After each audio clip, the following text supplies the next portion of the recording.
Hello friends, welcome to the pharmacology classes online.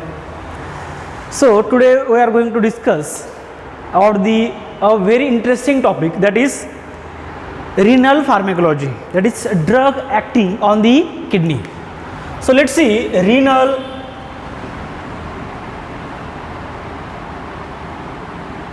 pharmacology. So pharmacology means study of drugs, and renal means kidney. The drugs that act on the kidney we'll see in these topics. So first of all, we know in human there are number of kidney, how much? 2 in number. This is right kidney and left kidney. The function of kidney is, it is the regulatory organ, it is the excretory organ, it maintaining the hormonal balance. Okay, so kidney is the mainly regulatory organ. It is mainly regulatory organ. Regulation करेल, it regulate the salt water balance. Okay, acid base, it regulate salt water. Next fluid, electrolyte balance, and the acid base balance, regulatory. Next one is the excretory. Function is excretion or excretory. What is excretory product of the kidney? Is it excrete nitrogenous waste products. The product which containing nitrogen such as urea, uric acid, ammonia, creatinine. These are the nitrogen containing products which are excreted through the kidney in the form of urine. Okay, so next one is the hormonal function. Hormonal.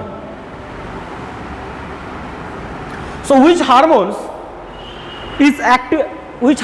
are activated by the kidneys? First one is the activation of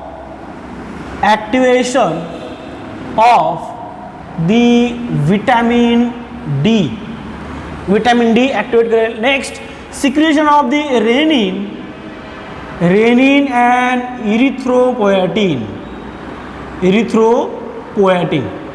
These hormones are also secreted by the kidney, that is juxtaglomerular apparatus. JG cells secrete renin and erythropoietins. So what is the function of kidney? The main function of kidney is the urine formations. So let's see the mechanism of urine formation. Mechanism or steps of urine formation.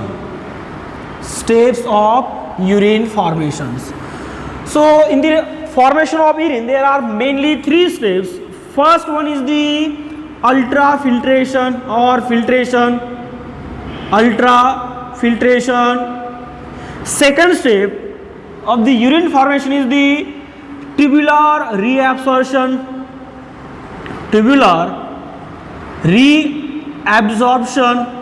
This tubular reabsorption is also called selective reabsorption. Next, third one is the active tubular secretion.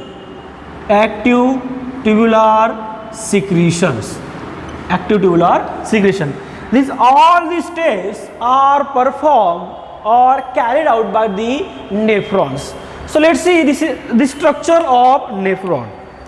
So first, human kidney kidney 2 in number, that is left and right kidney. Each kidney consists of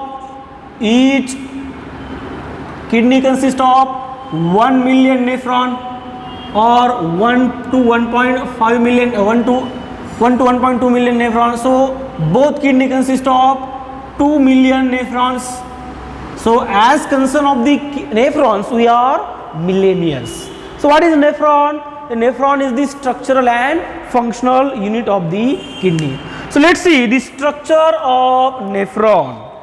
This is the structure of nephron. This is Bowman's capsule. Bowman's capsule. Next, this part is the PCT, proximal convoluted tubule. Next one is the loop of Henle. Loop of Henle. Next, this is the hairpin turn of loop of Henle. Next, this is the ascending limb. This is thick ascending limb. Okay, this is the thick ascending limb. Next, thin ascending limb, and this is the DCT. So this is the Bowman's capsule. This part is the proximal convoluted tubules. This is the descending limb. This is hairpin turn. Hairpin turn. This is thick ascending limb. This part is the DCT, distal convoluted tubules, and the last part is the collecting duct or collecting tubules. So these are the parts of nephron. Parts of nephron. So this process takes place. Ultrafiltration mainly takes place in the Bowman's capsule. Next, selective tubular reabsorption or selective reabsorption is mainly takes place in the PCT. In PCT, near about 70% of filtrate is reabsorbed. Okay, and next, this is the tubular secretion, active tubular secretion.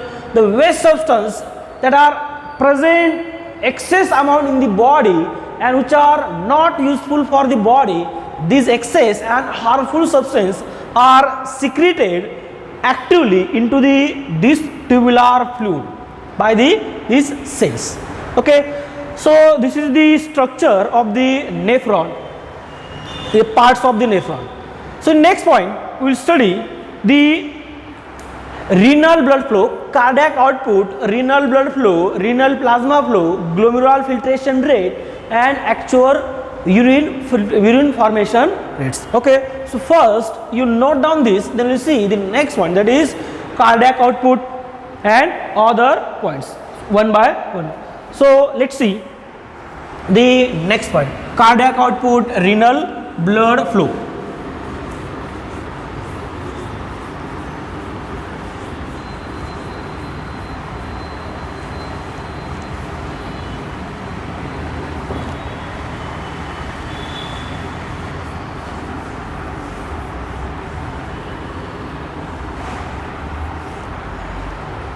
Okay, so first one is the diuretics. The drugs which act on the kidney are mainly diuretics.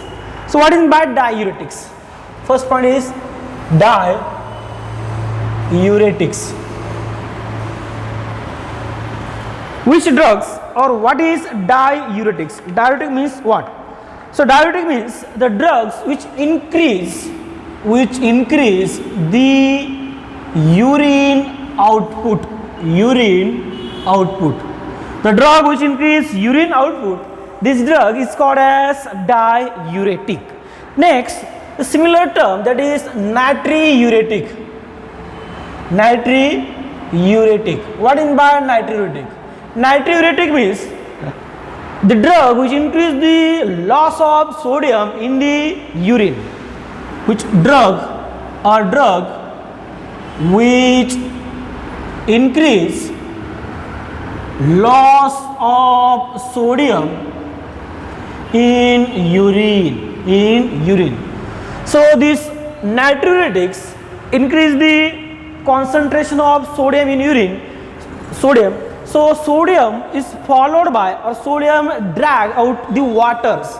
So it also increases the urine output. Hence, these natriuretics are also called as diuretics because they also increase the urine production or urine outputs. So next point, that is cardiac output, renal blood flow, and total renal plasma flow and formation of urine per minute. So this is the structure of heart. This is the heart. The heart produces cardiac output. So let's see the stroke volume. Stroke volume is 70 ml per stroke. Next, heart rate is 72 beats per minute. So cardiac output is equal to 72 into 70 into 72, that is cardiac output is equal to near about 5 liter per minute. 5 liter per minute.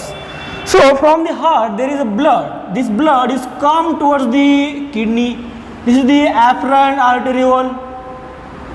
This is the afferent arteriole. This is the efferent arteriole. Okay. This is the structure of nephron. Structure of nephron. This is the PCT. This is loop of Henle. This is the thick ascending limb of loop of Henle. Thin and thick limb of loop of Henle. So let's see. The blood is coming from the heart. Out of total cardiac output, only 20% of cardiac output is passes towards the kidney. That is renal blood flow. So next point is renal blood flow. Renal blood flow. So renal blood flow is 20% of cardiac output. That is 1 liter per minute. 5 liter से 20% of 5 liter is 1 liter. Okay, that is 1 liter. So out of 1 liter, blood cells are 45%, that is 450 ml, and plasma is 60%, that is 55%, that is 550 ml. So this is the 1 liter of blood, 1 liter per minute. Out of 1 liter, 450 ml is blood cells. This cannot filter because blood cells are the larger in size, and 550 ml is plasma, and this plasma can filters. So renal plasma flow is 155 ml per minute. Renal plasma flow. So out of 550 ml,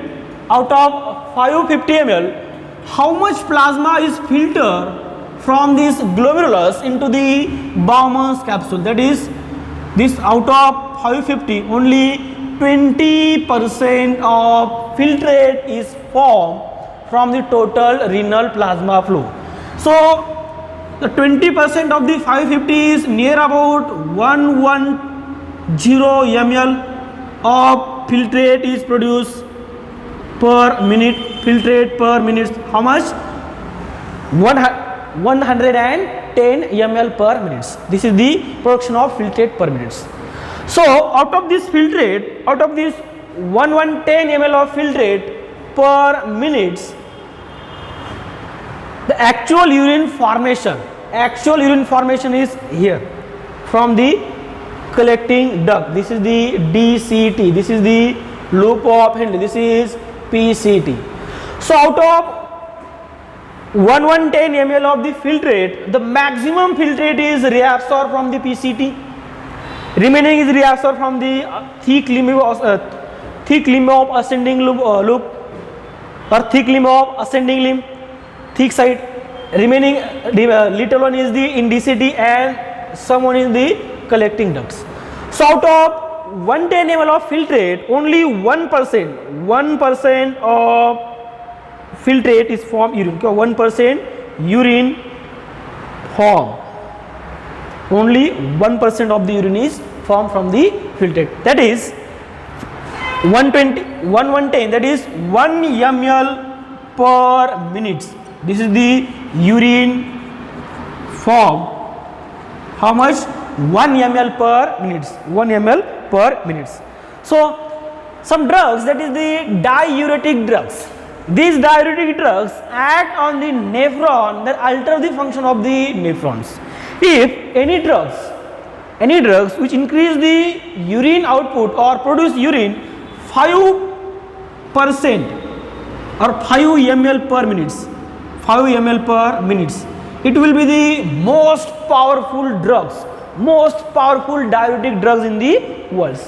Only 1 ml, if increase the 1 ml to 3 ml or 5 ml, it is the most powerful drug. Let's see if we form the 5 ml per minutes, that is 60 into 5, that is 300 ml per hour, 300 ml per hour. In one day, how much hours? One day, that is 300 into 24, near about 7 to 8 liter, near about 7 to 8 liter per day urine will be formed if you give the drugs which increase the urine output, that is 5 ml per minute. So normal urine output of the human, is, that is, this is 0.5 liter, this is 3.5 liter and above 3.5 liter per day, 0.5 liter per day. So if any person or patient who exceed the urine less than 0.5 liter per day, it is called oliguric or oliguria. If he or she, this patient, increase more than 3.5 liter of urine per day, is called oliguria, and this is the normal urine output, that is 1.5 to 2 liter. Let's see, if we produce 1 ml per minute, that is 1% of the total filtrate, 1 ml per minute. In 1 hour, that is 60 minutes, that is 60 ml per hour.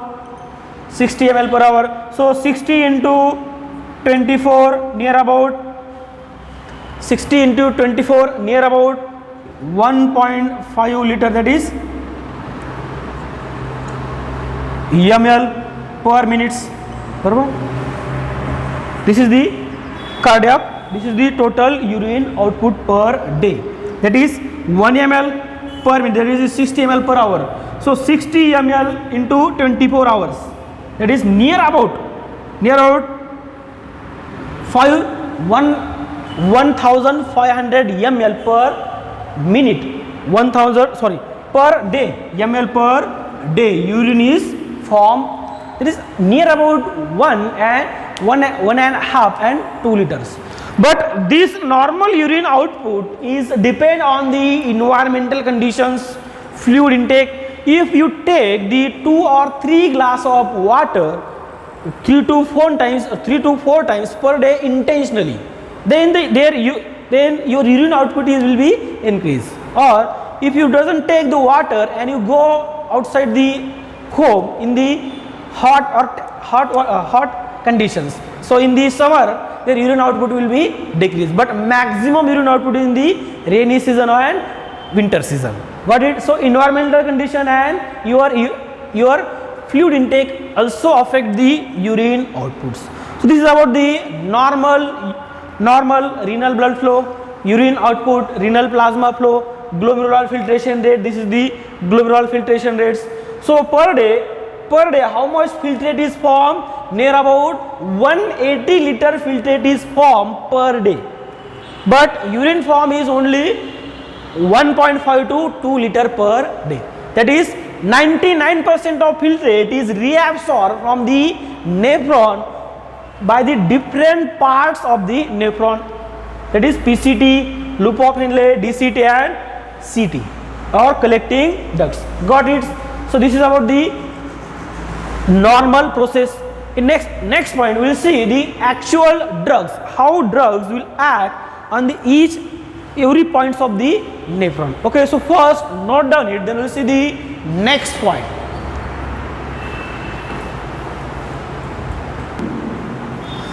Okay, so let's see the nephrons with their sites of diuretic actions. So this is the structure of Bowman's capsule. This is the PCT, proximal convoluted tubules. Next, this is the limb of loop of Henle, this is the descending limb. This part is the hairpin turn. This one is the hairpin turn. Okay, next this one is the ascending limb. This is the thick part of the ascending limb. Next this is the DCT, and this is the collecting ducts. Okay, so let's see, this is the structure of nephron. Structure of the nephron.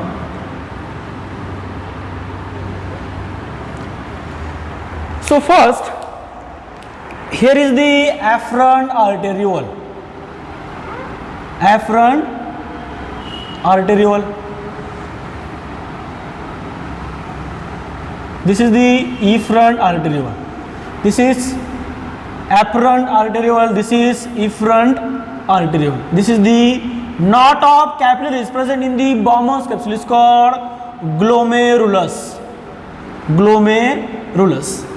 So from the glomerulus there is a podocyte cells, and some gap junctions are present in the endothelial walls of the capillary of the glomerulus. So some filtrate is formed, and this filtrate is present or leak into this Bowman's capsule. So this filtrate is 100 ml per minute. So out of this filtrate, some part of filtrate is reabsorbed in this first part, that is PCT. Next, then this filtrate, here filtrate is isotonic, that is water and salt are absorbed. Here is the isotonic. Next, this filtrate comes into this descending limb, and this descending limb is impermeable to water. This descending limb is impermeable to the water, permeable to water but impermeable to the salts. Hence, it is permeable to water but impermeable to salt. Hence, in this descending limb, filtrate is hypertonic. Next, this is the filtrate. Here, filtrate is isotonic. Here is the isotonic. Next, this thick limb is permeable to salt and impermeable to water. Hence, here is the hypotonic. Here is the isotonic. Here is the hypertonics. So these points you have studied in the 12th class. Where is the filtrate? Isotonic, hypotonics. This descending limb is impermeable to salts. Ascending limb is impermeable to water. Here is the absorption of, it is impermeable to water but permeable to salts. It is also impermeable to water but permeable to salts. And in this collecting duct, the reabsorption of water is dependent on the ADH and aldose ADH. Here is the ADH. If ADH is produced or secreted by the pituitary glands, then this ADH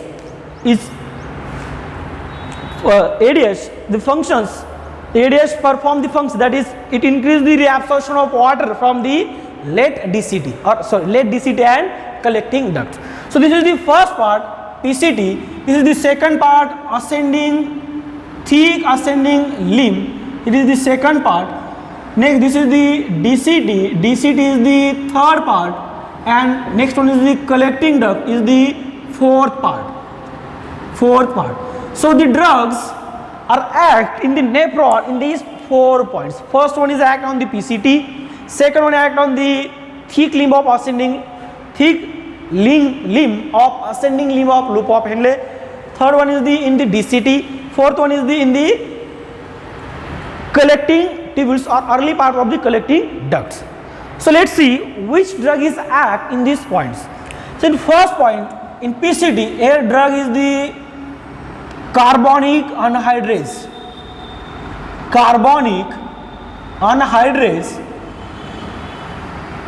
Inhibitors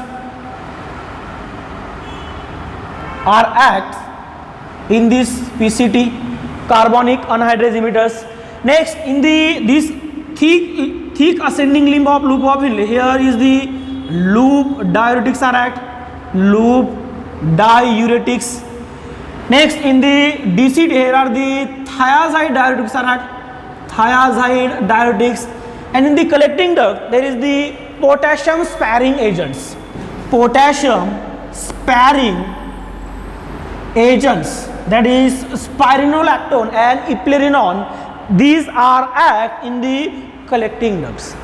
So we see the one by one classification of the diuretics.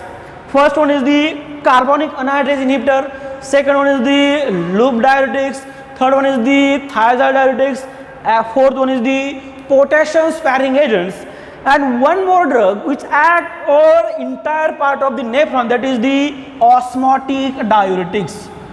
Osmotic diuretics. These osmotic diuretics are specially given in the coma conditions or hemipyresis and meningitis condition. Why? These osmotic diuretics decrease the intracranial pressures, that is mannitol. This mannitol is the osmotic diuretics. Got it? This is the classification of the diuretics.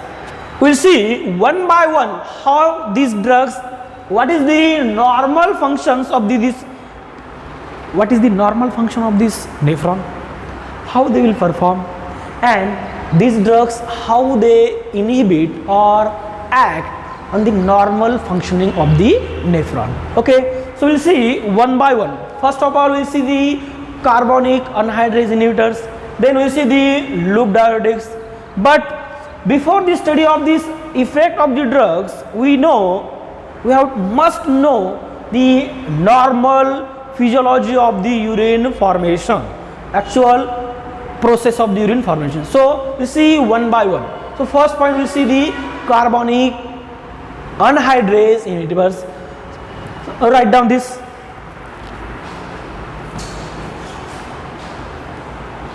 Okay, so let's see the first class of drug and how they will act, that is carbonic anhydrase inhibitors. Carbonic, first class is carbonic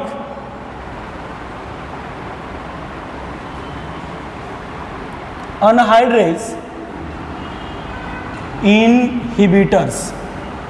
So you got, if you know the physiology, normal physiology, then how their drug act, then what they perform, how they act, what they perform, what is their effect on the normal condition of the body, and what is their uses, their side effect and contraindications. All these points you learn by the heart in this lecture. So first one is the carbonic anhydrase inhibitors.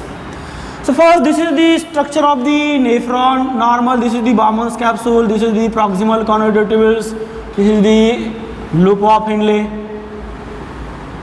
Okay, so these all points we have learned in the before or in these lectures. So first one is this is the PCT. So this diagram we magnify here. So this is the loop of Henle.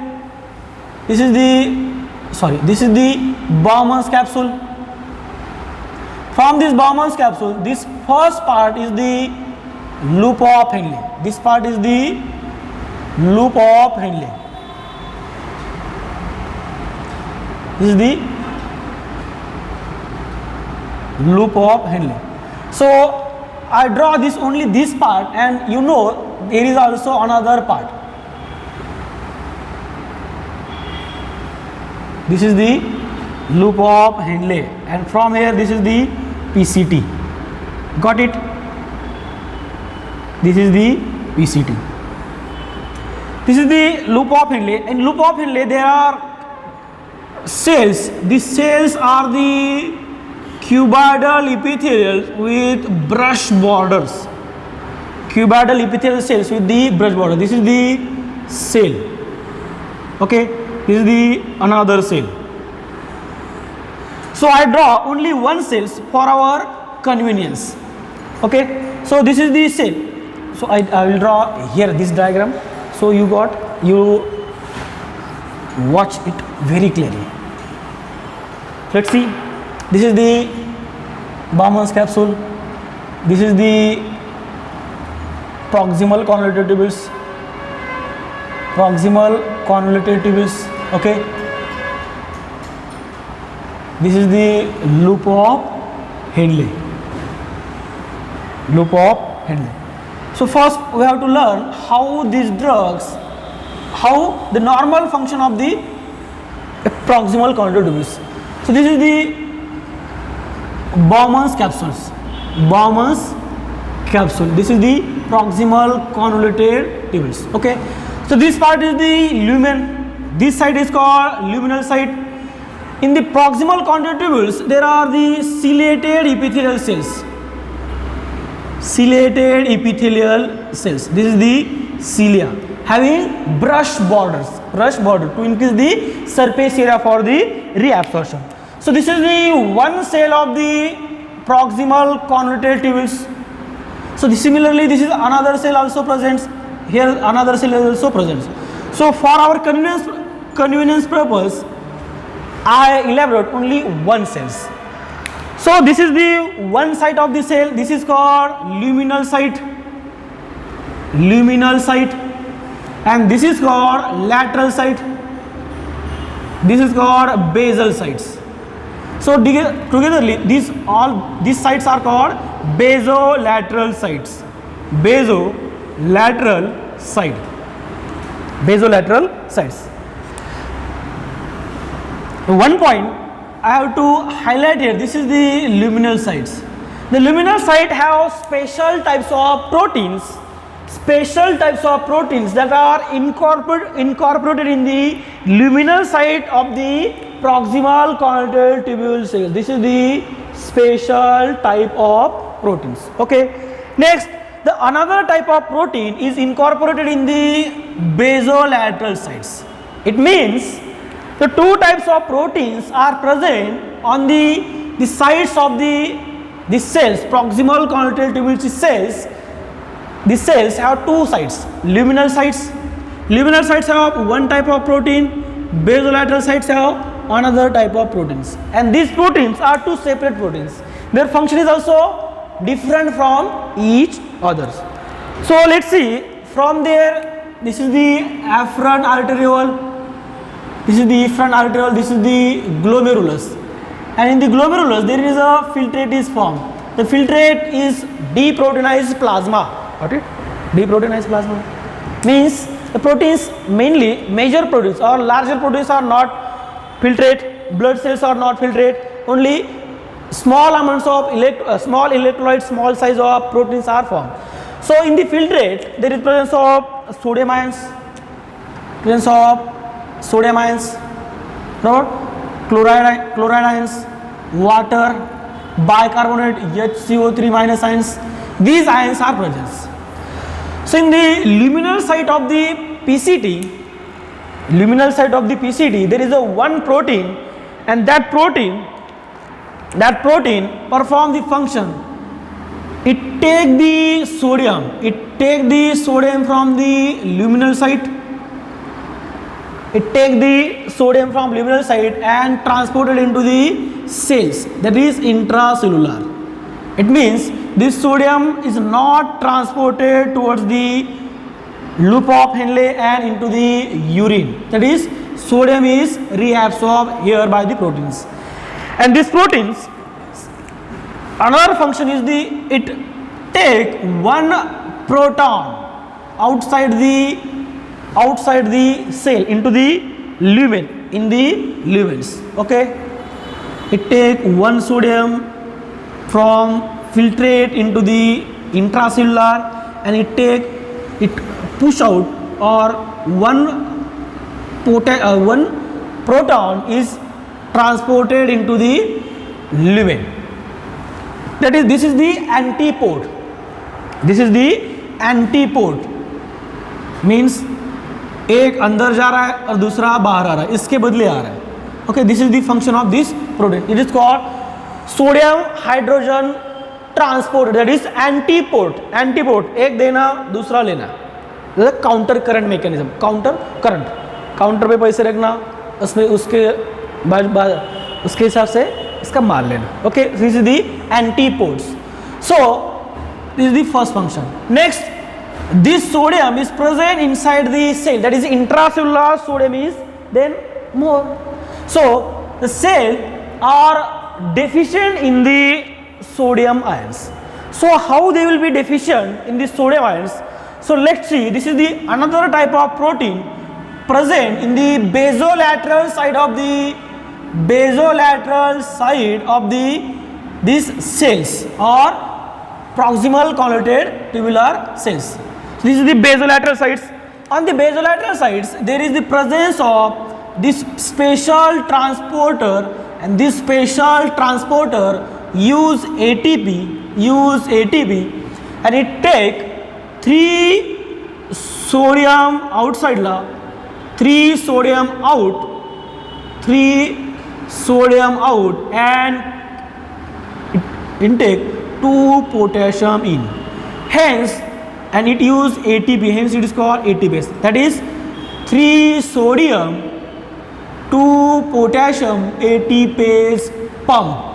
This 3 sodium 2 potassium ATPase pump is incorporated in the basolateral side of these cells, and these cells from this sodium from the intracellular space they are goes to the interstitial fluid, and from the interstitial fluid they are transported into the efferent arteriole. Hence these cells are deficient in the sodium. Hence there is no sodium or less sodium. Hence the sodium from the lumen is transported or captured from the luminal side into this intercellular space. Okay, this is the one function. Next point, this bicarb ion, HCO3 minus, the H plus and HCO3 minus, they are combined and form H2CO3, that is this H plus and CO3 minus, they are unite to form H2CO, that is carbonic acid, and here the enzyme work, the name of this enzyme is carbonic anhydrase. This is luminal carbonic anhydrase, this is the enzyme present on the luminal sites, and this luminal carbonic anhydrase, it forms the carbonic acid by joining bicarbonate ions and proton together. So this is the carbonic anhydrase, this is the enzyme. So let's see, this is the luminal carbonic anhydrase. Next point, this H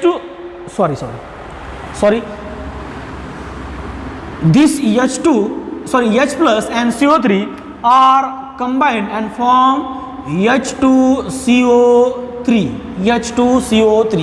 and this H2CO3 bicarbonic acid is split down into the CO2 and H2O, in presence of carbonic anhydrase. Here is the enzyme. This is the carbonic anhydrase enzyme. This carbonic anhydrase perform splitting of the carbonic acid in the carbon dioxide and H2O, and this carbon dioxide is the lipid soluble. It transport this plasma membrane and goes into the intracellular, and this water is also transported into the cell. So this is the H2O. So in the intracellular or in the cell, this CO2 plus H2O, these CO2 plus H2O are joined to form H2CO3 in presence of carbonic anhydrase. There is also carbonic anhydrase. The luminal carbonic anhydrase split carbonic acid, and this intracellular carbonic anhydrase, okay, or cytosolic. This is the carbon anhydrase. Which one is the cytosolic carbonic anhydrase? Fuse carbon dioxide and water to form carbonic acid.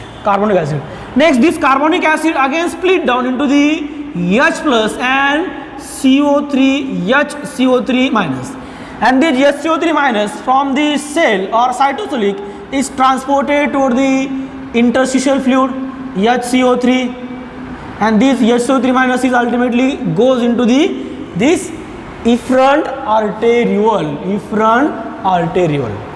So this is the normal functioning of these sites. Okay, so let's recap once again how it will act. Normal function, that is the sodium from the filtrate, sodium, hydrogen, sodium, water, chloride, bicarbonate.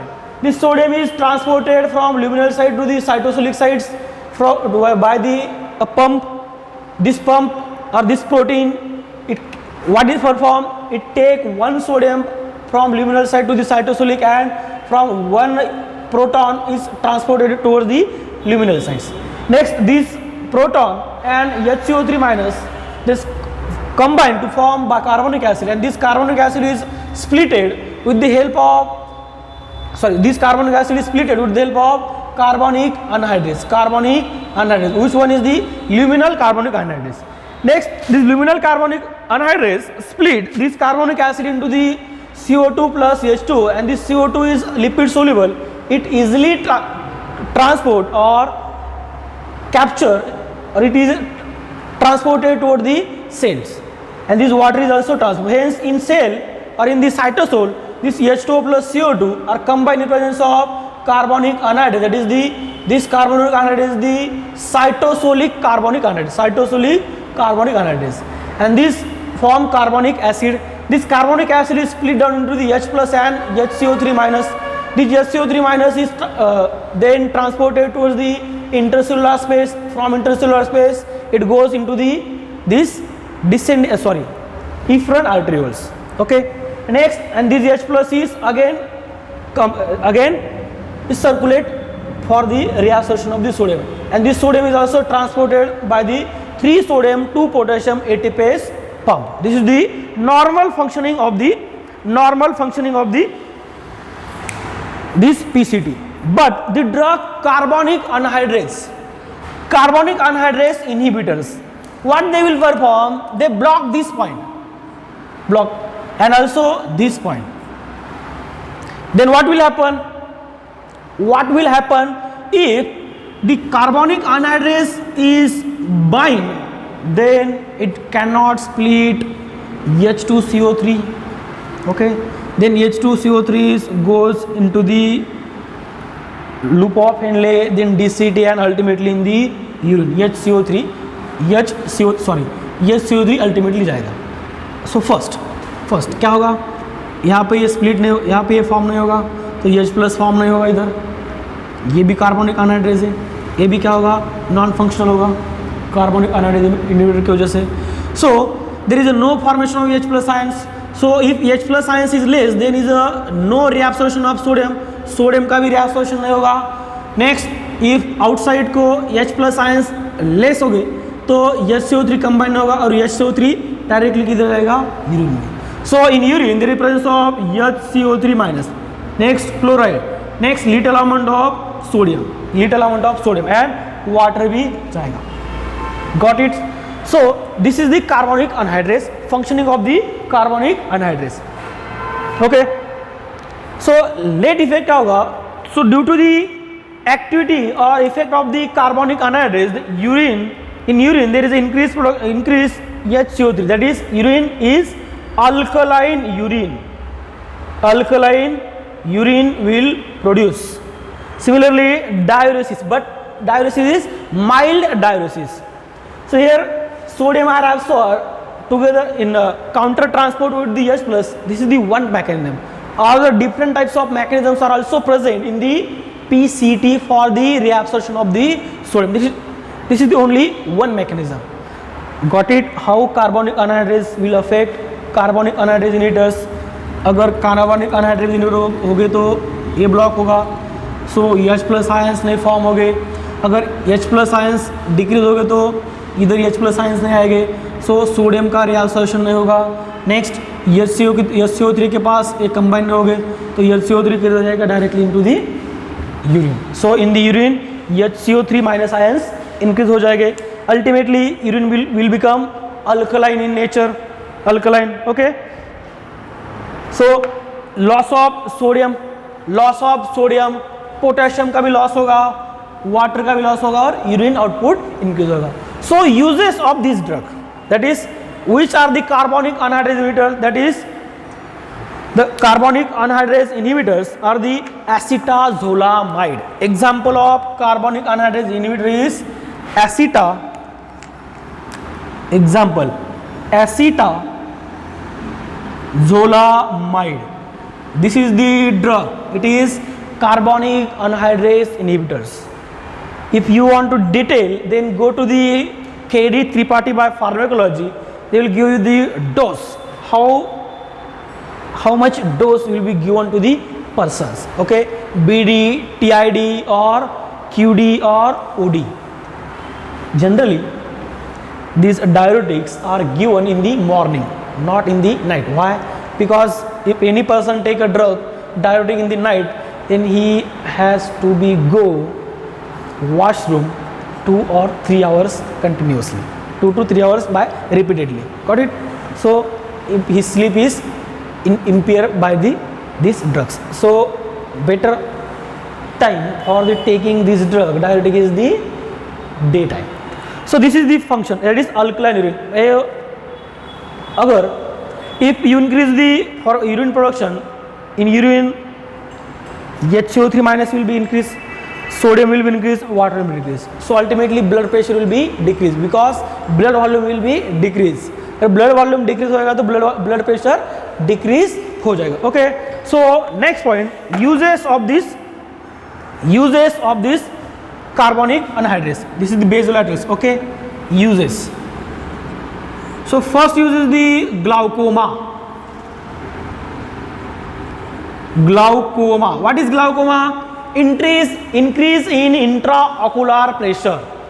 Increase in intraocular pressure is called glaucoma. So this is used for the decrease intraocular pressure. This carbonic anhydrase decrease intraocular pressure. First. Second one is the alkaline drug poisoning. Alkaline urine in acidic drug poisoning. Acidic drug poisoning में क्या होगा? Alkaline unit form होगा, so they will be useful to alkalinize the urine in acidic drug poisoning. To alkalinize the urine, this is the use. Third use of this drug is the acute mountain sickness. Acute mountain sickness.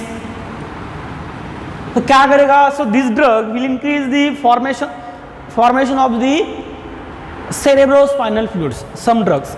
So it is useful for the acute mountain sickness, and it is also used for the miscellaneous, that is in the congestive cardiac failure. These drugs are also used. This is the uses of these drugs. Next one is the contraindications. What are the contraindications?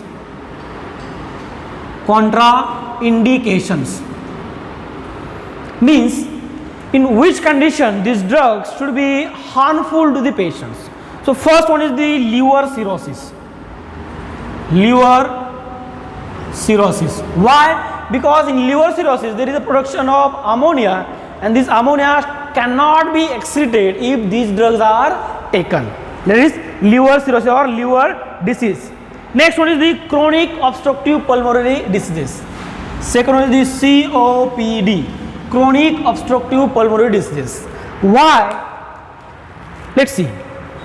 In COPD there is increased acidosis in our body, so alkalosis in our body. If we take these drugs, if we take this drug, then urine will be alkaline.